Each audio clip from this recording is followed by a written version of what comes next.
और 97% की जनता पर भारतीय जनता पार्टी को उन्होंने अपना मत दिया है और उसको आगे बढ़ाया है।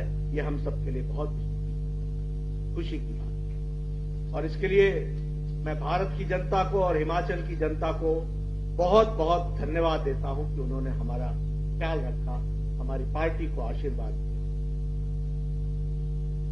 मित्रों, मेरे से पूर्व वक्ताओं ने जो जो बात की, उस बात में एक ध्वनि निकल करके आई।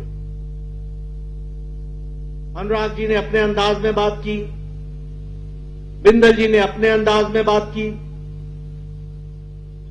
हमारे जयराम ठाकुर जी ने अपने अंदाज में बात की और मुझे पूरा विश्वास है कि मेरे पहले भी जिन वक्ताओं ने आने के पहले भी जो भाषण दिए होंगे उसमें एक ध्वनि हमेशा आ रही होगी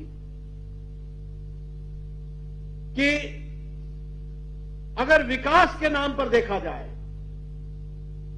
अगर डेवलपमेंट के नाम पर देखा जाए, अगर हमारे और आपके कल के तस्वीर अच्छी हो और हमारे बच्चों को अच्छे दिन में आगे बढ़ने का मौका मिले, तो ये संभव हुआ है, तो तब संभव हुआ है और तभी संभव हुआ है जब भारतीय जनता पार्टी का कमल खिला है। इस बात को हमको ध्यान में रखना चाहिए।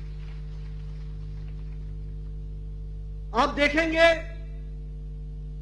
कि आपका भविष्य, आपके बच्चों का भविष्य अगर कहीं सुरक्षित हुआ है तो वह तभी सुरक्षित हुआ है जब भारतीय जनता पार्टी शासन में आई और भारतीय जनता पार्टी को आपकी सेवा करने का मौका मिला है। मैं यहां सार्वजनिक जीवन में जब मैं हिमाचल को देखता हूं तो मुझे कहने में कोई गुरेज भी नहीं होता और पूरी हिम्मत के साथ मैं ये कह सकता हूं कि हिमाचल में भी अगर विकास का कोई पत्थर लगा है तो उस विकास के पत्थर के ऊपर कमल का निशान है, भारतीय जनता पार्टी का निशान है। इस बात को हमको ध्यान में रखना। कभी हमने सोचा था कि मंडी में मेडिकल कॉलेज खुलेगा, कभी हमने सोचा था कि हमीरपुर में मेडिकल कॉलेज खुलेगा, कभी हमने सोचा था कि चंबा में मेडिकल कॉलेज खुलेगा, कभी हमने सोचा था कि सिरमौर में, नाहन में मेडिकल कॉलेज खुलेगा,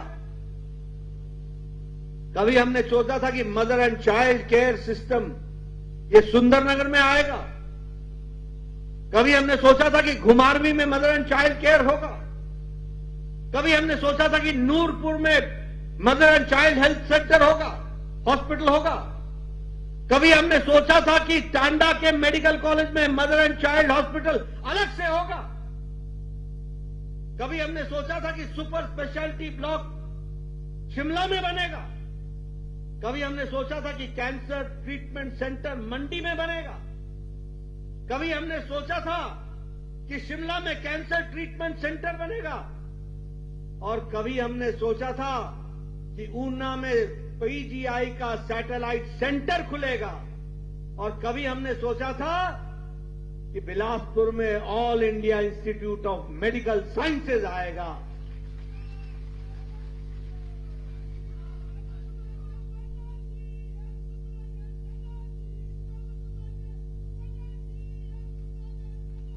कभी हमने सोचा था कि हाइड्रो इंजीनियरिंग कॉलेज ये बंदला की पहाड़ी को सुशोभित करेगा, कभी हमने सोचा था कि बल्क ड्रग पार्क ये ऊना में खुलेगा, कभी हमने सोचा था कि मेडिकल डिवाइस पार्क आएगा, कभी हमने सोचा था कि कभी टेस्टिंग लेबोरेटरीज हिमाचल में होंगी, कभी हमने इन सब चीजों की कल्पना नहीं की, कभी नहीं।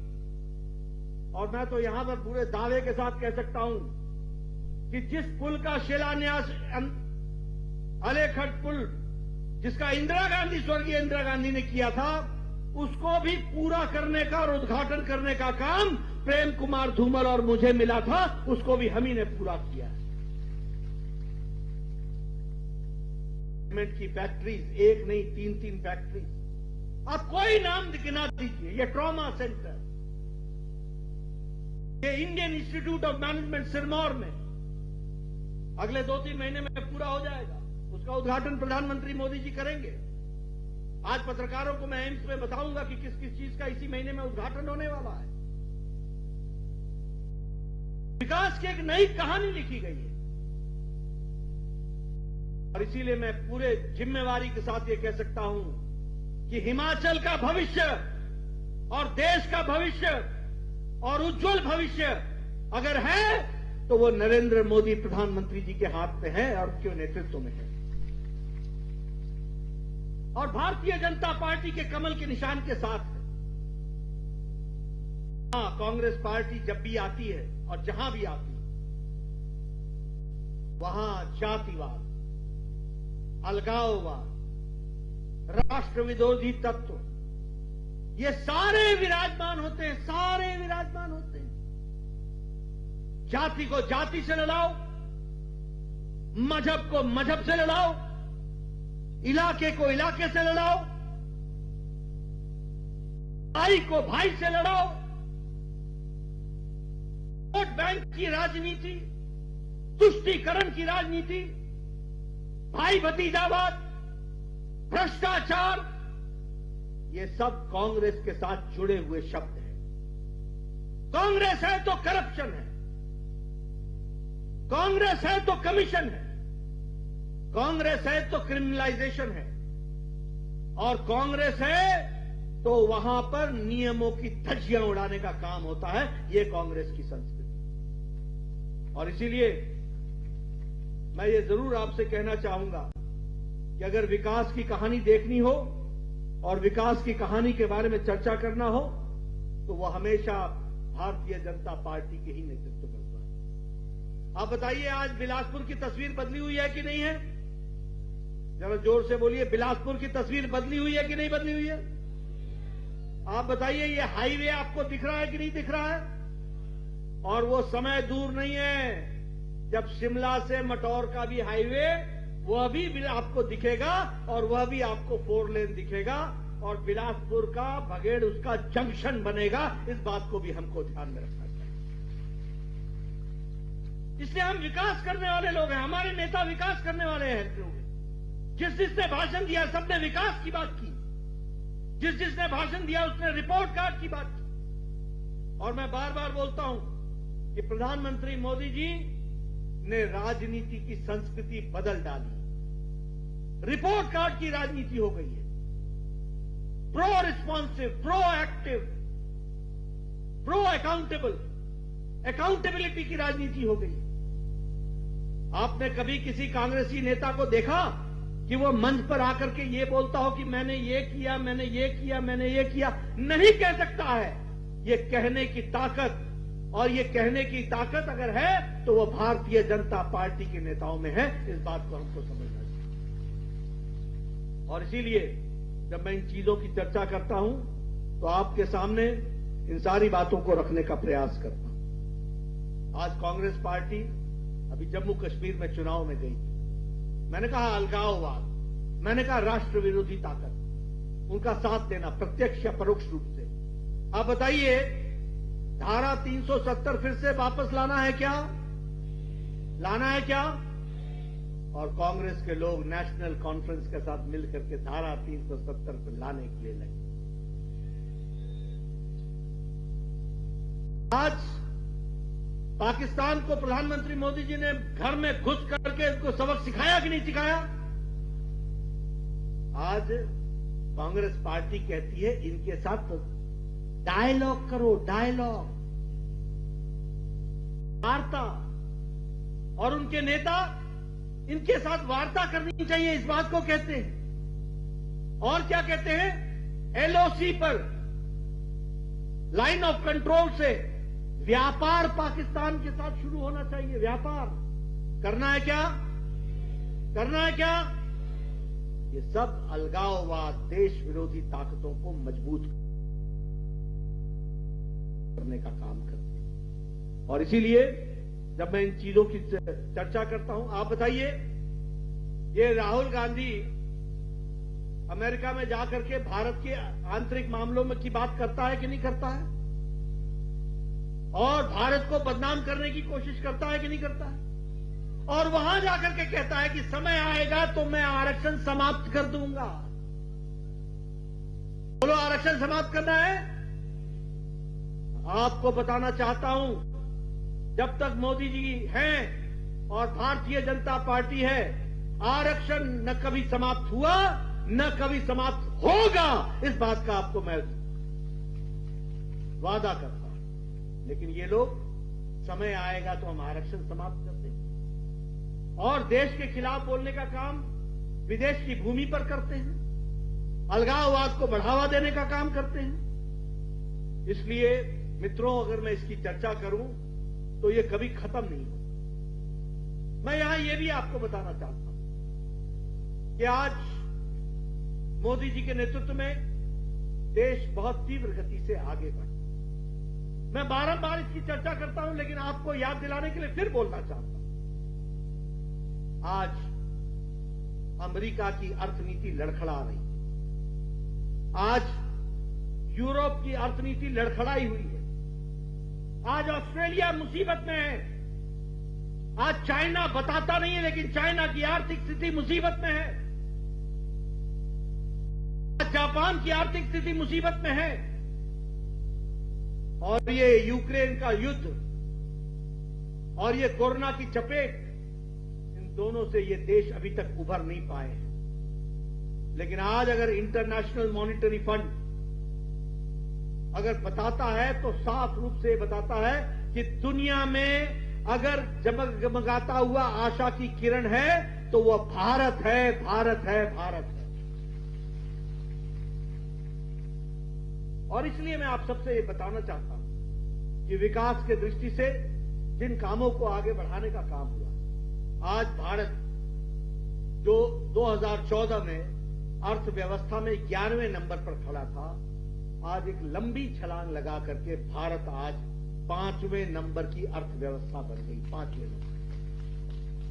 और मैं यहां ये भी बताना चाहता हूं, आप और हम यही हैं, हम देखेंगे कि भारत अगले 3 साल के अंदर मोदी जी के नेतृत्व में हम तीसरी बार सरकार बनाई है, भारत तीसरे नंबर की अर्थव्यवस्था बन जाएगा, तीसरे नंबर की अर्थव्यवस्था बन जाएगी। अगर हम कहें,